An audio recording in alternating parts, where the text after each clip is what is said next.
बिस्मिल्लाहिर्रहमानिर्रहीम। अस्सलाम वालेकुम। उम्मीद करते हैं आप सब खैरियत से होंगे। शब बुरात यानी शोबान की 15वीं रात को कुरान हकीम में लैलतुल मुबारका और अहादीस मुबारका में लैलतुन निस्फ का नाम दिया गया है। इस रात को बुरात यानी नजात से ताबीर करने की वजह यह है, इस रात अल्लाह ताला अपनी बेपाया रहमत और खास फजलो करम से लातदाद गुनाहगारों को दोज़ख के अजाब से छुटकारा और नजात अता फरमाता है। 10 से ज्यादा सहाबा इकराम से मुख्तलिफ सनदों के साथ दर्जनों कुतुबे अहादीस में शब बुरात और इसकी अहमियत और फजीलत पर अहादीस वारिद हुई हैं। इमाम बुजार ने अपनी मसनद में हदीस को नकल किया है। हजरत अबू बकर सिद्दीक रजी अल्लाह तआला अन्हु बयान फरमाते हैं, हजूर नबी अकरम सल्लल्लाहु अलैहि वसल्लम ने फरमाया, जब माह शोबान की 15वीं रात होती है तो अल्लाह ताला आसमान दुनिया पर अपने हस्बे हाल नजूल फरमाता है। सो वो मुशरिक और अपने भाई से अदावत रखने के सिवा अपने सारे बंदों की बख्शिश फरमा देता है। इमाम बुजार अल मसनद में इस हदीस को नकल करने के बाद लिखते हैं, हम इस हदीस को हजरत अबू बकर सिद्दीक रजी अल्लाह तआला अन्हु से मरवी सिर्फ इसी तरीक से जानते हैं और इस हदीस को सबसे आला असनाद से हजरत अबू बकर रजी अल्लाह तआला अन्हु रवायत करते हैं। अगर इसकी असनाद में कोई शय हो भी तो हजरत अबू बकर रजी अल्लाह तआला अन्हु की जलालत शान ने इसे मजीद हसीन बना दिया है।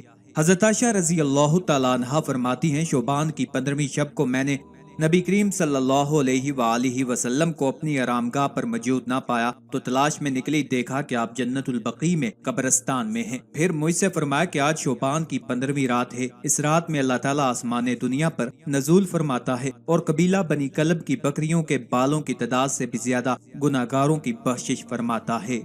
दूसरी हदीस में है, इस रात में इस साल पैदा होने वाले हर बच्चे का नाम लिख दिया जाता है। इस रात में इस साल मरने वाले हर आदमी का नाम लिख लिया जाता है। इस रात में तुम्हारे अमाल उठाए जाते हैं और तुम्हारा रिज़्क उतारा जाता है। इसी तरह एक रवायत में है कि इस रात में तमाम महलूक की मगफरत कर दी जाती है सिवाय 7 अशहास के। वो ये हैं, मुशरिक, वालदैन का नाफरमान, कीना परवर, शराबी, कातिल, शलवार को टखनों से नीचे लटकाने वाला और चुगलखोर। इन 7 अफराद की इस अजीम रात में भी मगफरत नहीं होती जब तक कि ये अपने जराइम से तौबा न कर लें। हजरत अली रजी अल्लाह तआला अन्हु से एक रवायत में मनकूल है कि इस रात में इबादत किया करो और दिन में रोजा रखा करो। इस रात सूरज गुरूब होते ही अल्लाह ताला अपने बंदों की तरफ मतवज्जे होता है और ऐलान होता है, कौन है जो गुनाहों की बख्शिश करवाए, कौन है जो रिज़्क में वुसअत तलब करे, कौन मुसीबत ज़दा है जो मुसीबत से छुटकारा हासिल करना चाहता हो।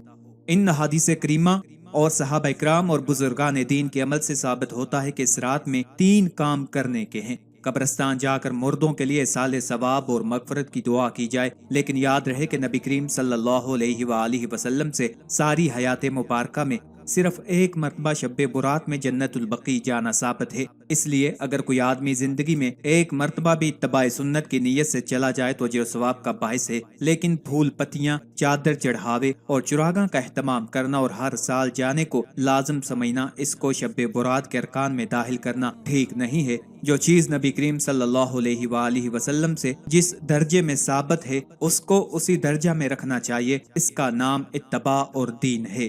इस रात में नवाफिल तलावत, जिक्र और अज़कार का एहतमाम करना, इस बारे में ये वाज़े रहे कि नफल एक ऐसी इबादत है जिसमें तन्हाई मतलूब है, ये खलवत की इबादत है, इसके जरिए अल्लाह ताला का कुर्ब हासिल होता है। लिहाजा नवाफिल वगैरह तन्हाई में अपने घर में अदा करके इस मौका को गनीमत जाने। नवाफिल की जमात और महसूस तरीका अपनाना दुरुस्त नहीं है। ये फजीलत वाली रातें शोर शुगब और मेले इज्तिमा मुनक्कद करने की रातें नहीं हैं, बल्कि गोशे तन्हाई में बैठकर अल्लाह से तल्लुकात इस्तवार करने के कीमती लम्हात हैं। इनको ज़ाया होने से बचाएं।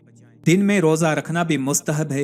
एक तो इस बारे में हजरत अली रजी अल्लाह तआला अन्हु की रवायत है और दूसरा ये कि नबी करीम सल्लल्लाहु अलैहि वसल्लम हर माह अयाम बैज यानी कि 13, 14, 15 के रोजों का एहतमाम फरमाते थे। लिहाजा इस नियत से रोजा रखा जाए तो मौजब अजर सवाब है।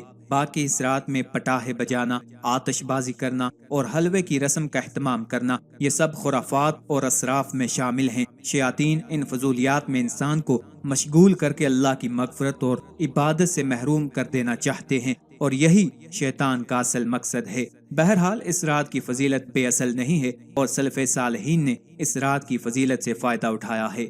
آج جو آپ کو وظیفہ بتانے جا رہا ہوں یہ اللہ تعالیٰ کے دو نام یا ذل جلال والاکرام ہے اور یہ شب برات کی رات کا خاص عمل ہے۔ اس رات کو کسی بھی صورت ضائع مت کریں۔ یہ وہ رات ہے جس میں اللہ تعالیٰ آسمان دنیا پر نزول فرماتا ہے اور صبح صادق تک ندا آتی رہتی ہے کوئی مانگنے والا کہ اس کو عطا کروں، ہے کوئی رزق کا طلبگار کہ اسے عطا کروں۔ اس رات جو بھی مانگیں گے ضرور ملے گا۔ اس وظیفہ کو آپ اپنے کسی بھی مقصد کے لیے کر سکتے ہیں، چاہے آپ لوگوں میں عزت حاصل کرنا چاہتے ہیں، پسند کی شادی کرنا چاہتے ہیں، یا پھر آپ اللہ تعالیٰ کی بارگاہ میں اپنی دعا کو شرف قبولیت حاصل کروانا چاہتے ہیں، یا پھر کسی قید سے رہائی چاہتے ہیں، لوگوں میں عزت حاصل کرنا چاہتے ہیں، مال و دولت میں اضافہ چاہتے ہیں، یا کسی ایسے مرض میں مبتلا ہیں جس سے آپ کو تندرستی نہیں مل پا رہی، یا ایسا کام جس میں آپ اٹکے ہوئے ہیں، جس میں آپ کو کامیابی کے آثار نظر نہیں آ رہے، تو آپ اس عمل کو شب برات کی رات یعنی 15 شعبان کی رات کو کر سکتے ہیں اور اس عمل کی اجازت تام ہے۔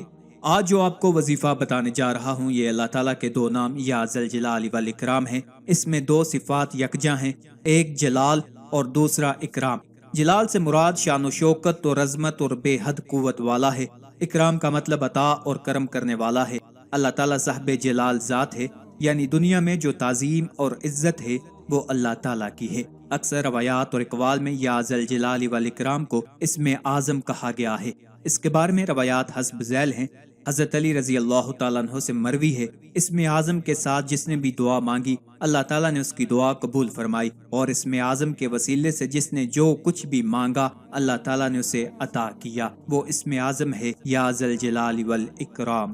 حضرت معاذ بن جبل رضی اللہ تعالیٰ عنہ سے مروی ہے، وہ فرماتے ہیں رسول اللہ صلی اللہ علیہ وآلہ وسلم نے ایک آدمی کو یہ کہتے ہوئے سنا، یا ذل جلال والاکرام، تو آپ صلی اللہ علیہ وآلہ وسلم نے ارشاد فرمایا بلا شبہ تمہاری دعا قبول ہو گئی، بس مانگ جو بھی مانگتا ہے۔ حضرت انس رضی اللہ تعالیٰ عنہ سے مروی ہے کہ رسول اللہ صلی اللہ علیہ وآلہ وسلم نے فرمایا یعنی کثرت سے یا ذل جلال والاکرام پڑھا کرو۔ شب برات کی رات آپ نے اللہ تعالیٰ کا اسم اعظم یا ذل جلال والاکرام 101 مرتبہ پڑھنا ہے۔ اول آخر آپ نے 11 بار درود ابراہیمی پڑھنا ہے، اور جس مقصد کے لیے آپ یہ عمل کر رہے ہیں اس مقصد کو آپ نے اپنے ذہن میں رکھنا ہے۔ آپ نے 11 مرتبہ درود ابراہیمی پڑھ کر اللہ تعالیٰ کا اسم اعظم یا ذل جلال والاکرام پڑھنا ہے، اور پھر اللہ تعالیٰ کی بارگاہ میں سچے دل کے ساتھ دعا کرنی ہے۔ جو بھی آپ کا مقصد ہوگا وہ بارگاہ خداوندی میں انشاءاللہ العزیز قبول ہو جائے گا۔ یہ وہ رات ہے جس میں اللہ تعالیٰ آسمان دنیا پر نزول فرماتا ہے اور صبح صادق تک ندا آتی رہتی ہے کوئی مانگنے والا کہ اس کو عطا کروں، ہے کوئی رزق کا طلبگار کہ اسے عطا کروں۔ سامعین، اس رات میں اللہ تعالیٰ کی زیادہ سے زیادہ عبادت کریں اور اللہ تعالیٰ سے زیادہ مانگیں، کیونکہ اللہ تعالیٰ مانگنے والوں کو یعنی اپنی ذات سے، اللہ تعالیٰ کی ذات سے مانگنے والوں کو پسند کرتا ہے، اور اللہ تعالیٰ نے بار بار حکم بھی کیا ہے کہ مجھ سے مانگو، کون ہے کہ تمہیں اولاد دیتا ہے، کون ہے کہ تمہیں رزق دیتا ہے، سو مجھ سے مانگو جتنا مانگ سکتے ہو۔ انشاءاللہ العزیز آپ جو بھی مانگیں گے آپ کو اس رات کی برکت سے ضرور ملے گا۔ اللہ تعالیٰ ہم سب کا حامی و ناصر ہو۔